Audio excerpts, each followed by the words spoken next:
بسم اللہ الرحمن الرحیم۔ السلام علیکم۔ مزمل وائس آفیشل میں خوش آمدید۔ باہر گھنٹوں سے موسلادھار بارش ہو رہی تھی۔ اپنی ماں کے زانوں پر سر رکھ کے لیٹی اسرا کی آنکھیں بند تھیں۔ اپنے بالوں میں پھسلتی ماں کی انگلیاں اور برستی بارش کی تڑتڑاہٹ اسے ہم آہنگ معلوم ہو رہی تھی۔ ناک سے ٹکراتی گیلی مٹی کی سوندھی خوشبو پورے وجود کو سکون بخش رہی تھی۔ اس کے پہلو میں اس کی 1.5 سالہ بیٹی اس شور سے بے پرواہ سو رہی تھی۔ عذرا تمہیں ماں کی ذرا سی بھی یاد نہیں آتی؟ ماں نے شکایت آمیز لہجے میں کہا۔ مصروفیت رہتی ہے اماں، اس نے آنکھوں کو کھولے بغیر جواب دیا۔ اس دفعہ 6 مہینوں کے بعد آئی ہے تو 2 گھنٹے کے فاصلے پر تیری سسرال ہے اور پھر بھی تیری شکل دیکھنے کو ترس جاتی ہوں۔ ماں کی آواز میں دکھ تھا۔ اس دفعہ جلدی آؤں گی، اس نے جھوٹے لہجے میں تسلی دی۔ ماں نے ایک خاموش نگاہ اس کے چہرے پر ڈالی۔ کبھی شاداب رہنے والا چہرہ ان 3 سالوں میں سوکھے پتے کی طرح مرجھا گیا تھا۔ آنکھوں کے گرد سیاہ حلقے، آنکھوں اور پیروں پر موجود نشانات اپنی کہانی خود بیان کرتے تھے۔ تم خوش تو رہتی ہو نا بیٹا؟ بوڑھی ماں کی آنکھوں میں خدشہ تھا۔ جی اماں، وہ میرا اور گڑیا کا بہت خیال رکھتے ہیں۔ بارش کے بے ہنگم شور نے اس کے لہجے کی لرزش کو دبا دیا تھا۔ اس کے ذہن کے پردے پر روز ہونے والی تذلیل، بے حساب دی جانے والی گالیاں اور تھپڑ لاتیں وغیرہ متحرک ہو گئی تھیں۔ آپ میرے لیے فکر مند نہ ہوا کریں اماں، میں اپنی زندگی سے مطمئن ہوں۔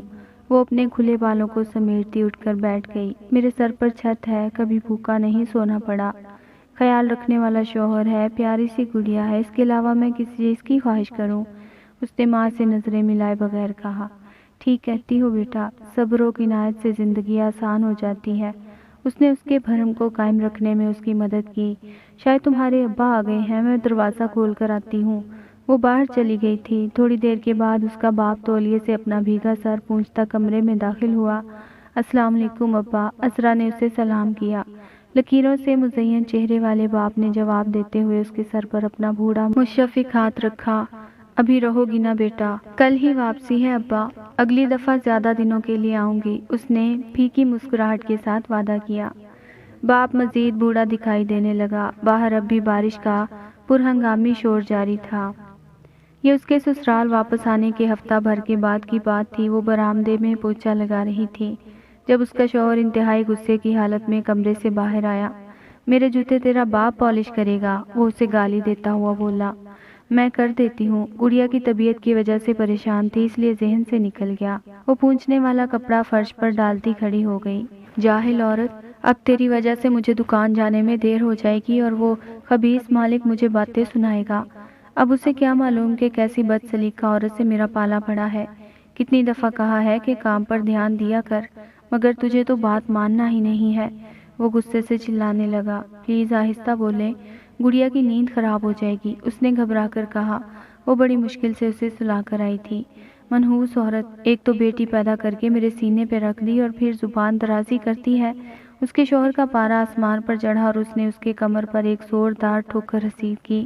وہ لڑکھڑاتی لوہے کی بالٹی سے ٹکرائی اور اسی لمحے اس کا باپ داخلی دروازے سے اندر داخل ہوا۔ بیٹی کی پیشانی سے بہتے خون نے اسے حواس باختہ کر دیا۔ وہ دوڑتا اس تک آیا اور اپنے کرتے کے دامن سے اس کا خون روکنے کی کوشش کرنے لگا۔ ابا آپ، اہانت کے احساس نے اسے اس کی تکلیف بھلا دی۔ عذرا، اپنا اور گڑیا کا سامان باندھو، اس نے ایک ملامتی نظر داماد کے اوپر ڈالتے ہوئے کہا جس کے چہرے پر تھوڑی سی بھی شرمندگی نہیں تھی۔ آزاد گنج محلے میں یہ بات جنگل کی آگ کی طرح پھیل گئی کہ مجاہد علی نے اپنی بیٹی کو گھر بٹھا لیا ہے اور اب اسے طلاق دلانے کی تیاری کر رہا ہے۔ محلے کے سرکردہ لوگ اس کے گھر کے دروازے پر جمع ہونے لگے۔ اندر عذرا نے رو رو کر اپنی آنکھیں سجا لی تھی۔ ابا، میری وجہ سے محلے میں آپ کی عزت پر حرف آئے گا۔ لوگ کہیں گے کہ مجاہد کی بیٹی اپنا گھر نہیں بسا سکی، وہ آپ اور اماں کی تربیت پر انگلیاں اٹھائیں گے۔ میری بیٹی کی بھی کوئی عزت نہیں کرے گا۔ اسے اس طرح بلکتا دیکھ کر والدین کا دل کٹ کر رہ گیا۔ عزت و ذلت تو اللہ کے ہاتھ میں ہے اور لوگوں کے کہنے کی مزید پرواہ میں نہیں کروں گا۔ اسی عزت کی خاطر 3 سالوں سے خاموش بیٹھا رہا۔ تمہیں کیا لگتا تھا کہ ہم تمہارے جھوٹ پر مطمئن ہو جاتے ہیں؟ ہمیں تمہاری اداسی اور غم کا احساس نہیں ہوتا؟ نہیں عذرا، بس مصلحت اور معاشرہ ہمارے لب سی دیتا تھا۔ مگر اب اپنی آنکھوں سے تمہارے ساتھ ہونے والی زیادتی دیکھ کر میں اندھا نہیں بنا رہ سکتا۔ وہ اس کے سر کو تھپکتا باہر نکل گیا۔ اس کے باہر آتے ہی جے مگوئیاں کرتے لوگ خاموش ہو گئے۔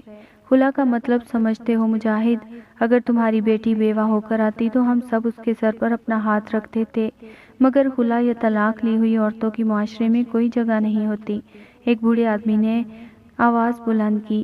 بڑھاپے نے تمہارا دماغ سٹیا دیا ہے۔ کہاں تو اپنی بیٹی کو یہ تعلیم دیتے کہ وہ صبر و شکر کے ساتھ اپنے شوہر کے گھر رہے، الٹا تم نے اسے گھر بٹھا لیا۔ پڑوسی نے بھی اپنا حصہ ڈالنا ضروری سمجھا۔ پھر تو سبھی بولنے لگے تھے۔ وہ خاموشی سے ان کی باتیں سننے لگا۔ بھلے مارتا پیٹتا ہو مگر کھانا کپڑا تو دیتا تھا نا۔ مرد تو ایسے ہی ہوتے ہیں، عورت کو تحمل و برداشت سے کام لینا چاہیے۔ طلاق مانگنے والی عورتوں کو سخت عذاب کی وعید سنائی گئی ہے۔ ارے کچھ تو اپنی اور محلے کی عزت کا خیال کر لیا ہوتا۔ اسی طرح کی مزید باتیں کر کے وہ لوگ چپ ہوئے تو اس نے بولنا شروع کیا۔ خلا کا مطلب مجھے اچھی طرح معلوم ہے ابراہیم بھائی۔ اللہ نے بے شک طلاق کو ایک ناپسندیدہ فعل قرار دیا ہے، اور یہ بھی درست ہے کہ طلاق مانگنے والی عورتیں عذاب کی حقدار ہیں، مگر بے وجہ طلاق مانگنے والی عورتیں۔ اللہ کا دین صرف مردوں کے لیے نہیں ہے جس میں عورت کی سرکشی و نافرمانی کی بنا پر اس پر ہاتھ اٹھانے کی اجازت اور طلاق کا حق دیا گیا ہے، بلکہ خلا کی شکل میں عورت کو بھی یہ اختیار دیا ہے وہ گھٹن بھرے رشتے سے آزادی حاصل کر سکتی ہے۔ میں اپنی بیٹی کو اس ظالم انسان کے جوتے کھانے کے لیے مزید اس کے پاس نہیں بھیج سکتا۔ ایک جیتے جاگتے انسان کو زندہ رہنے کے لیے صرف کھانا کپڑا نہیں بلکہ عزت و محبت کی بھی ضرورت ہوتی ہے۔ اور آپ کی یہ بات درست ہے کہ خلا یا طلاق یافتہ عورتوں کی معاشرے میں کوئی عزت نہیں ہوتی ہے، مگر یہ معاشرہ بناتا کون ہے؟ آخر ہم اور آپ جیسی سوچ کے لوگ ہی تو اس معاشرے کی تعمیر کرتے ہیں۔ اللہ کے لیے اپنی اس سوچ کو بدلیں۔ آپ جیسے لوگوں اور معاشرے میں نام و نہاد عزت گنوانے کے خوف سے بیٹیاں ظلم سہتی رہتی ہیں، خاموشی سے لب سیے برداشت کرتی رہتی ہیں، اور کسی دن ایک باپ کی شہزادی اپنی ماں کی آنکھوں کی ٹھنڈک معاشرے کے بنائے عزت کے پیمانے کی نظر ہو جاتی ہے۔ ایک لمحے کے لیے سوچیں کہ اگر عذرا کی جگہ آپ کی بیٹی ہوتی تو کیا تب بھی اس کے زخم، اس کے آنسو آپ کو نظر نہیں آتے؟ دوسروں کی بیٹیوں کے لیے ہم اتنے بے حس کیوں ہو جاتے ہیں؟ میں گھر اور رشتوں کو توڑنے کی حمایت نہیں کر رہا ہوں، مگر جس چیز کو اللہ نے جائز قرار دیا ہے اسے مشکل نہ بنائیں۔ طلاق یافتہ عورت معاشرے کے لیے گالی نہیں ہوتی، ورنہ اللہ کے رسول نے حضرت زینب بنت جہش رضی اللہ تعالی عنہا سے نکاح نہ کیا ہوتا۔ وہ اپنی بات ختم کر کے پلٹ گیا تھا۔ لوگ اس کے پیچھے خاموشی سے تتر بتر ہونے لگے، شاید بات ان کی سمجھ میں آ گئی تھی۔